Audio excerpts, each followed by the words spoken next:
Hai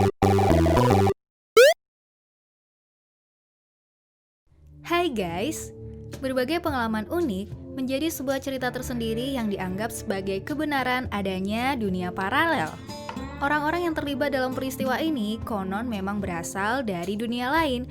Berkaca dari sebuah gerakan yang disebut dengan Cymax Theory, kondisi semacam itu mungkin saja terjadi. Seorang visioner bernama Amos Demetrios telah berhasil menempatkan 140 situs yang diyakini sebagai portal menuju ke semesta kembar. Lantas benarkah orang-orang yang bisa bertransfer dari dunia satu ke dunia lain? Mari kita simak kisahnya berikut ini. Oh iya, sebelum kita lanjut, subscribe YouTube dan like Facebook kita ya, biar kamu nggak ketinggalan info menarik dari Epic Five selanjutnya.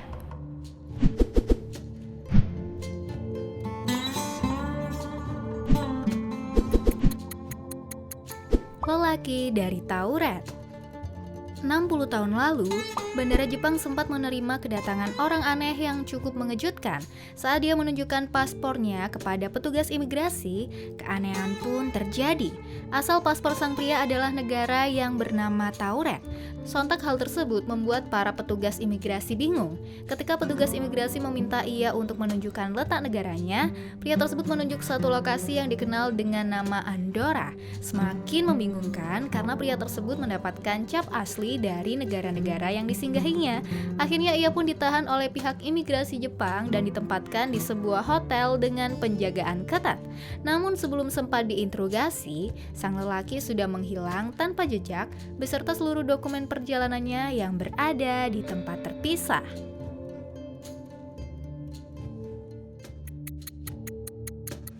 Rudolf Vance, Juni 1950. Jam berdetak menunjukkan pukul 11.30 malam. Times Square di New York City masih begitu bugar untuk dikatakan mengantuk. Orang-orang berlalu lalang sebelum akhirnya sebuah tragedi mengerikan terjadi. Setelah sebuah taksi menabrak mati seorang laki-laki menyisakan jeritan dan tatapan kaget para saksi mata yang menyaksikannya. Korban terlihat sangat aneh.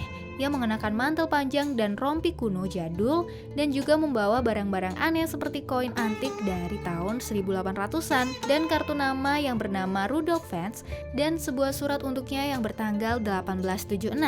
Polisi akhirnya melakukan penyelidikan dan menemukan hal yang sangat mengejutkan.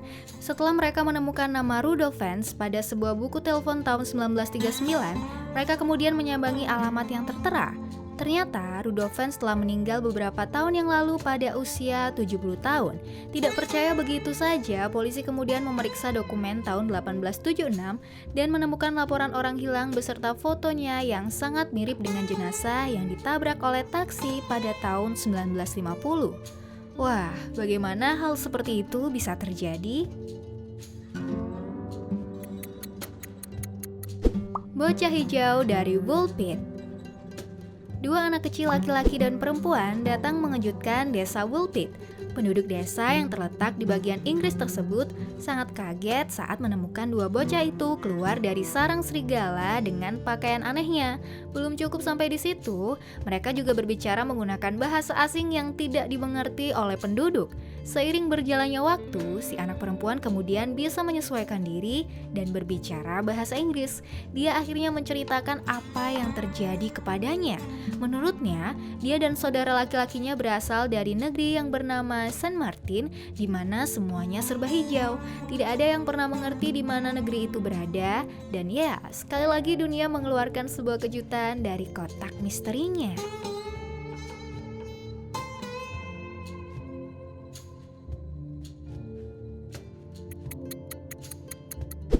Utsuro Buno.